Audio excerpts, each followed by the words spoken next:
All right, ladies and gentlemen, welcome to the show. Here today to discuss about AEW Dynamite February 3rd, 2021. Uh actually called Beach Break for this specialized Dynamite episode. This episode was really good. I have not been too excited for the last couple of episodes. For the last 2 weeks, I should say, to be exact. But this episode made up for it. I think this show was excellent. A very good show. Even the wedding was fucking funny as hell, and it was great. Orange Cassidy showing up out of the fucking wedding cake, destroying the entire thing. I know it was typical bullshit, but they did it in a different way. And I'll get into that as we move forward here. To kickstart the show right off, we had the Tag Team Battle Royal. Winners receiving the tag team title match at AEW Revolution. Now, FTR was eliminated out of this whole thing and was replaced by, I believe it was Jonathan Silver and Alex Reynolds, because of what they did to Luchasaurus and Jungle Boy. I believe Tony Khan found it to be unprofessional and not coming of an AEW superstar, so he went ahead and suspended them out of the match, or I guess you could say took them out of the match, and not allowed them to compete, to have an opportunity to go after the tag team titles at Revolution. Now, they later on in the show actually did a hostage. They took Marco Stunt as a hostage, tied him up, handcuffed him actually to a chair, and duct taped his mouth shut. So, now we got fucking criminal acts being performed in AEW. You'd think that at this point they'd be arrested and taken off of television forever for doing what they did, because technically what they did was a crime. Even if it's part of a show, you still could call this a crime and take legal action, but it's not a real thing. It's all for a show and a storyline, so for them to do something like that would be absolutely ridiculous. This Battle Royal was really good. A really, really good way of opening up the show. It was exciting. It was really hard to tell who was going to win this. I was going with the Young Bucks. I was almost right about that. I thought we were going to see the Good Brothers versus the Young Bucks at this point going into Revolution. That was not the case. I actually would have went with that match, but instead they decided to have MJF and Chris Jericho be the new opponents to face the Young Bucks. I think this is a little too soon. I don't think it's really necessary. I think MJF and Chris Jericho could have built up some wins first, giving them the right to compete for the tag team titles later on in the year. But hey, I'm not going to, shit all over it. It's not a terrible decision. Chris Jericho's a fantastic in-ring performer. MJF, he does great at what he does. I absolutely hate him. And I don't really care for him all that much. I'd rather see him get punched in the face. But hey, it is what it is. He does his job well as a heel. There was a lot of action that occurred during this matchup for this Battle Royal. And Nick Jackson almost got the win for his team by himself, practically.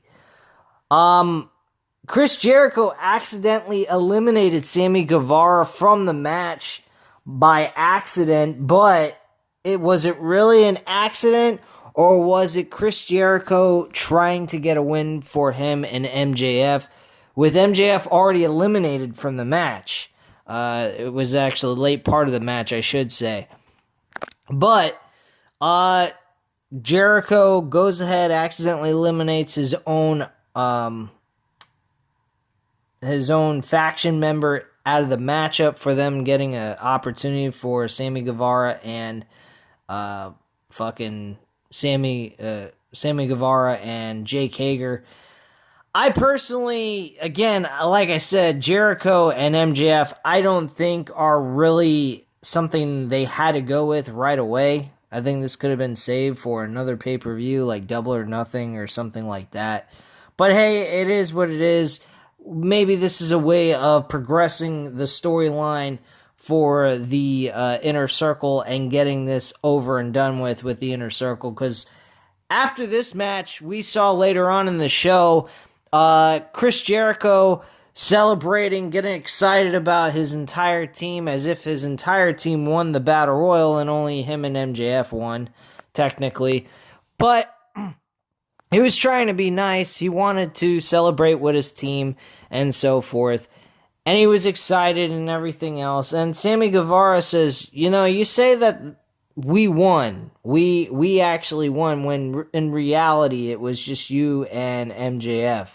Let's be real here. I don't really particularly think that you care about us winning. He says, hey, it was just collateral damage. And he says, I think that's all you look at us is just collateral damage. From that point on, we actually had Jericho go outside to talk to Sammy Guevara since he stormed out of the locker room. And MJF said, hey, I gotta talk to the rest of you guys. So, Wardlow, would you be so kind to close the door and allow us to have a discussion here so we don't have the cameraman standing here hearing our conversation? So, we're left with questions on what happened in that conversation. So, that should be a very interesting topic to bring back up on Dynamite next week on the 10th of February. So that should be really interesting to find out what was talked about there. We had a video package of Jade Cargill, I believe I'm pronouncing it right. If I'm mispronouncing it, I'm sorry. I am really terrible at reading names.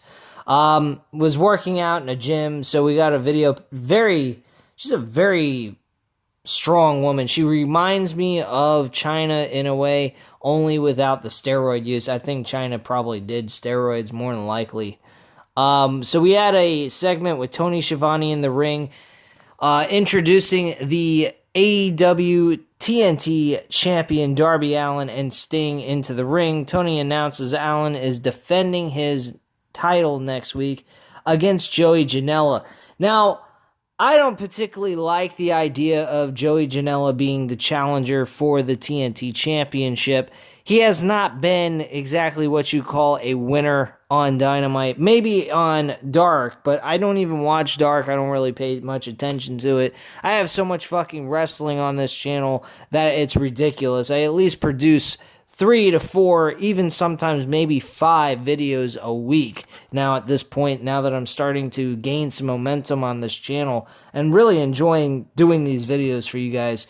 So, to all of you that have subscribed to the channel, again, thank you so very much for taking an interest in this channel and wanting to continue to hear what I have to say on creative decisions in professional wrestling between AEW and WWE. I'm going to eventually progress a little bit more and move forward with some other promotions and upload some videos from here and there. They may not be on the exact day they occur, like Impact Wrestling. I may upload a video here and there once every couple of weeks or every week if they get consistently good and they keep my interest.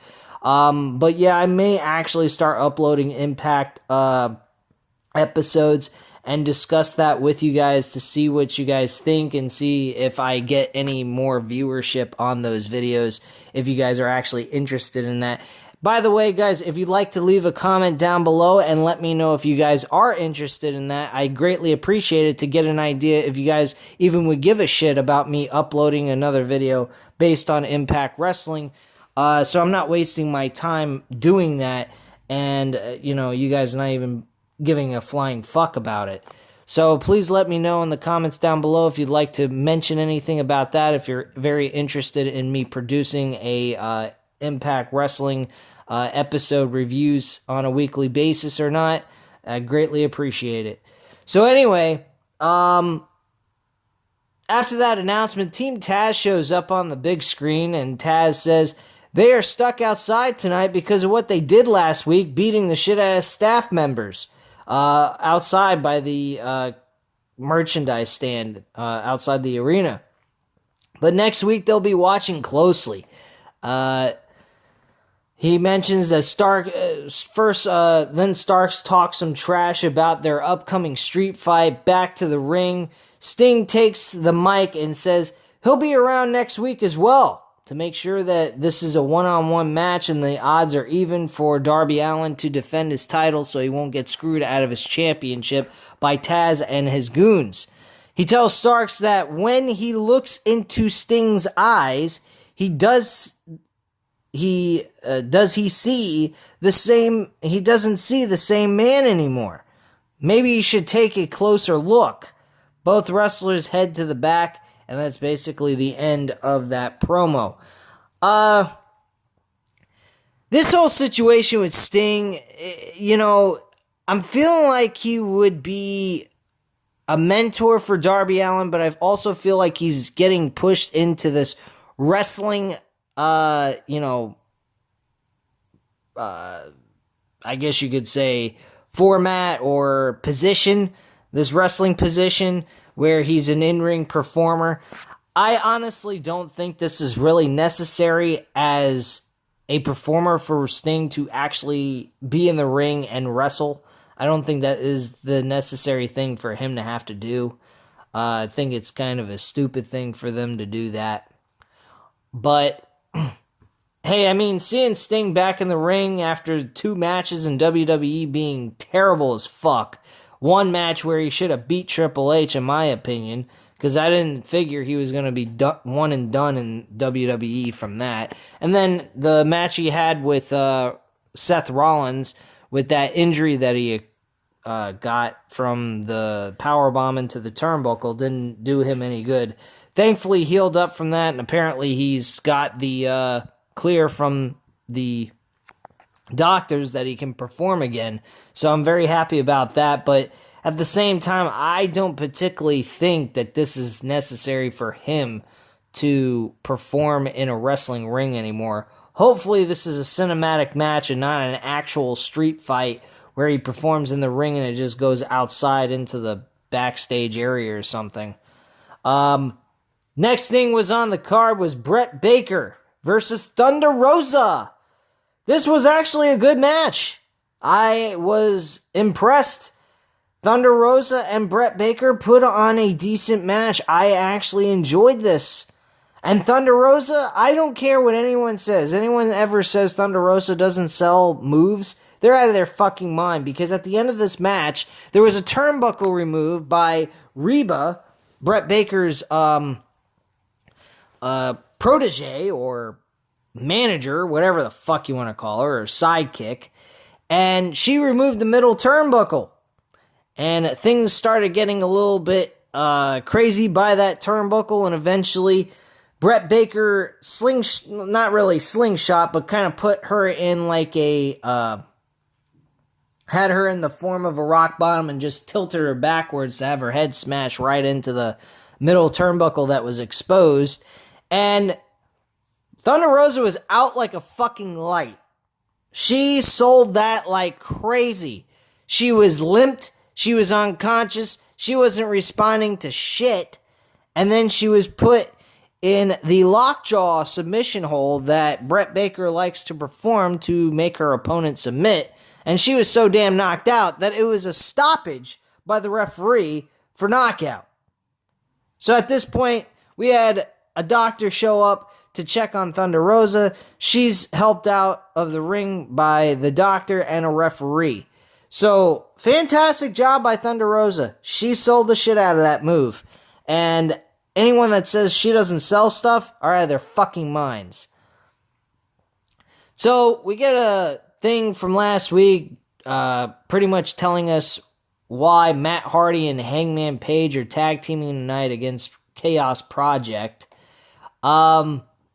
This match was whatever, but Page hit a buckshot lariat, and then after he did that, Matt Hardy tagged himself in when Hangman Page got closer to the corner where Matt Hardy was, and he pinned him 1, 2, 3 for him and Page to get the win.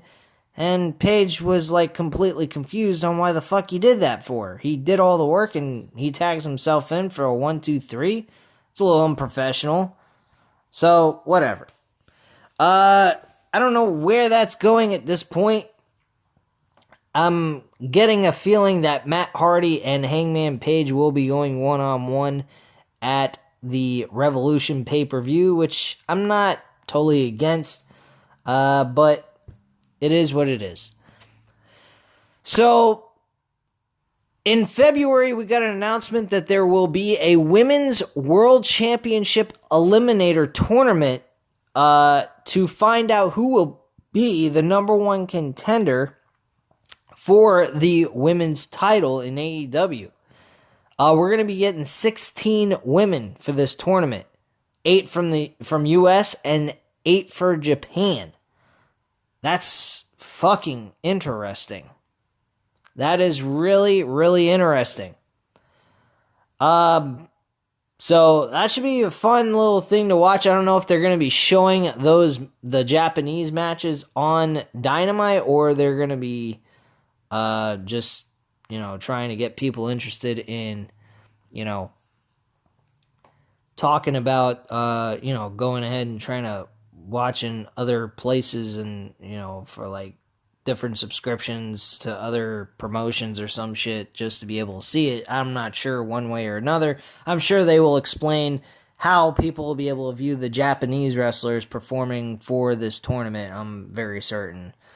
They might be performing on Dark, possibly. That's another thing they could possibly do. Or do a YouTube, event for people to view the tournament as it goes on, like they did with the women's tag team wrestling tournament. They did I think it was a couple of months ago or last year. So backstage we have Tony talks with Kip Sabian, Miro, and Charles Taylor about the upcoming wedding. Saban says he's ready. Miro is super happy Saban is getting married. He's also married, but Taylor has never had a girlfriend in his life. Wow, that's funny. And Vicky Guerrero shows up to let Kip Sabian know it's time for them to go ahead and head to the ring. Now, Vicky Guerrero knows a lot about marriage, weddings on TV, on WWE programming. I mean, good old Triple H fucked up her marriage with Edge back in 2008. That was a good one. reminding us all about the very first wedding that was ever performed on wrestling programming. So we actually had James Mitchell as the so-called quote-unquote pastor. Next, he would be summoning the spawn of Satan, or in his case, go ahead and take a record from Chicago, spin it around, and have it say, "I'm the spawn of Satan, requesting you to spread the blood of the innocent." Little thing off of Little Nicky there. I messed up the quote there that they said in the movie, but you get my point. But anyway, this was actually a rather fun, entertaining thing. There was some things that James Mitchell said in this, like groping each other, and fonding each other and caring about one another forever. He also mentioned in the will you honor and through sickness and health, and then he said kayfabe, which made me think, like, what is this? Some kind of, this is a phony baloney relationship. This is just an on-screen relationship. It's not real. That's a bunch of bullshit. I've looked this up. They are actually legitimately married, or at least getting married. And this was just part of the whole, like, early situation. But Miro was very good, too. Miro kept bringing about the whole experience of getting married on national television, also getting married in real life, and so on and so forth. And when James Mitchell got to the point after they said their vows, they talked about how good looking the other was. The things that they liked about him was sexual innuendo. Well, not sexual innuendos. They actually came right out and said it. That Kip Sabian loved her eyes and liked looking at her chest. And then she mentions how big, she was about to mention something about his penis being big, the biggest size she ever had, some kind of crap like that.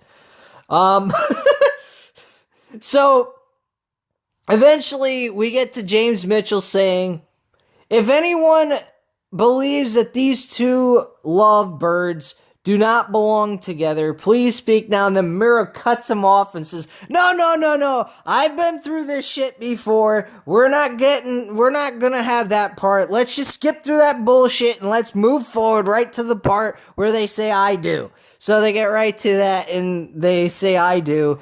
And then Chuck Taylor says there's a well, actually Miro's trying to cut a toast. So he sees a big giant present and he thinks there's something inside of it, maybe like Trent Beretta or someone in there going to attack him.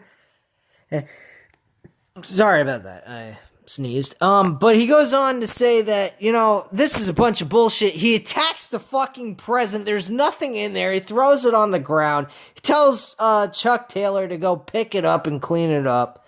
And while he's doing that, he's trying to make a toast, and Miro's leg is right near the rope, and Chuck Taylor handcuffs his foot to the bottom rope. Fucking great. You didn't even see it coming. You couldn't see nothing. His leg was just handcuffed to the fucking bottom rope. He's trying to move forward to help Kip Sabian because Orange Cassidy pops out of the fucking cake. And he goes ahead. Well, actually, no, he's attacked, and then fucking Kip Sabian's girlfriend, Penelope Ford, lands right into the cake and goes face first and gets first dibs on the cake up close and personal. So Cassidy then pops out of the cake. We get Cassidy kicking Miro's ass and fucking Kip Sabian's ass, and Chuck Taylor and Chuck Taylor and Orange Cassidy are standing tall in the middle of the ring. Fucking great shit. Typical ending to a wedding, but still, it was funny. It was entertaining. I absolutely enjoyed it. It was a fun little segment in the show, but it had its typical ending to it. But at the end of the day, it was a little bit unique and somewhat different to some of these other weddings we've caught in the past. But it was still a really fun and entertaining segment. I have to admit that. The next match was Lance Archer and Eddie Kingston, a lumberjack match. This was an okay matchup. Nothing spectacular. I mean, we had some outside interferences where the referee couldn't see or do. He didn't see shit. So he didn't acknowledge anything that was going on in the ring. But the lumberjacks were actually attacking each other besides the in-ring competitors in the ring. So this was a back and forth type of matchup, but Lance Archer wins with a blackout and gets the 1-2-3, and that's the end of that match. It was an average match, nothing special. Let's see here.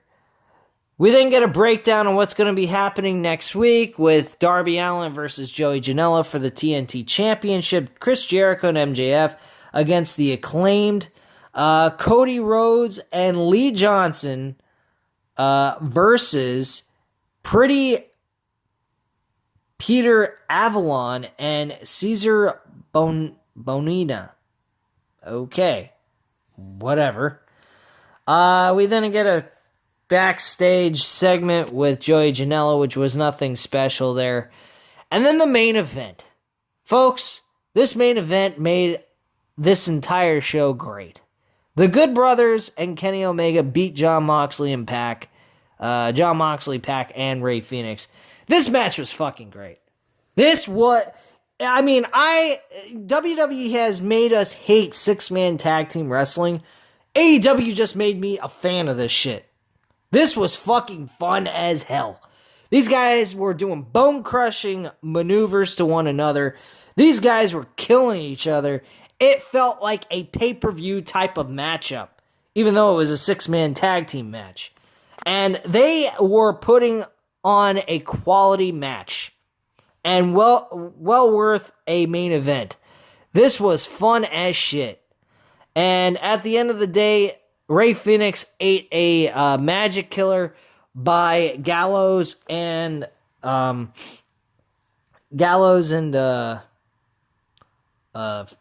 fucking, god damn it, Gallows and Carl Anderson.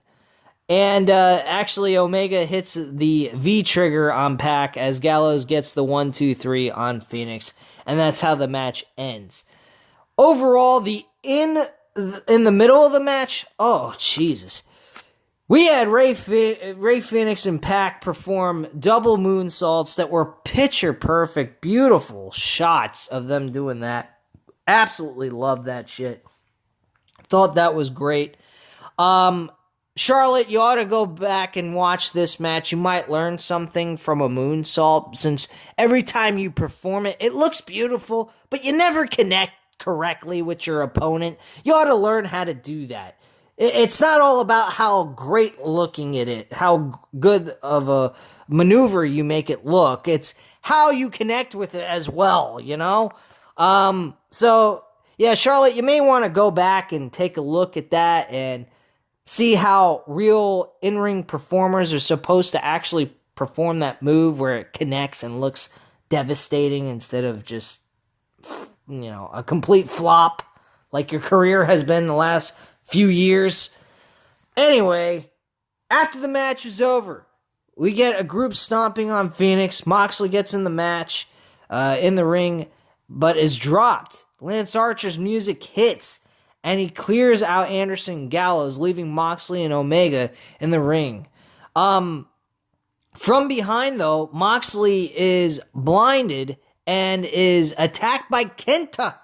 Kenta, are you fucking kidding me? New Japan Wrestling performer is showing up in an AEW ring. First we got Impact Wrestling, now we got New Japan Wrestling. I love it.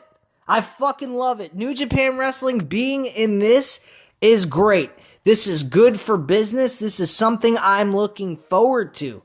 We got Kenta going ahead and attacking Jon Moxley. And as you guys may know, this makes sense because Jon Moxley is still the IWGP US champion.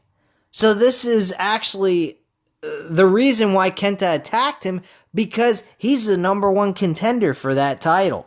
So that is going to be entertaining as hell. I would actually even entertain the idea of having the IWGP US Championship defended on Dynamite, if they can even do that. I don't know, probably New Japan Wrestling wouldn't approve something like that. It would have to be on their show. Which, now that they're having some interaction with AEW, it kind of makes me want to go ahead and resubscribe back to the New Japan Wrestling World Network, or whatever way you want to put it. But yeah, I am definitely interested in possibly resubscribing to their channel, and be able to watch all their events. I really do miss their events and shows because they were fun as shit to watch, but it just, with all my subscriptions I have, it's really getting kind of expensive. But I may look into getting rid of a subscription that I am currently using not as much and actually subscribe back to the New Japan Wrestling channel, and maybe even give you guys some reviews on that as well. If I feel the need to, or is interested in, if I'm actually interested in doing that. Got so much going on the channel, guys. I mean, it's really so much for me to do besides just doing my job from 8 to 5 all the time and so forth. So, a lot of stuff on my plate, as you guys can tell, just based off of what I've mentioned to you guys. But, hey, guys, I mean, we got to see Kenta show up and perform a fucking GTS, go to sleep on Moxley. Not the greatest GTS, but it was still effective in its own right. And my God, man, this was fucking fantastic. This was a great show.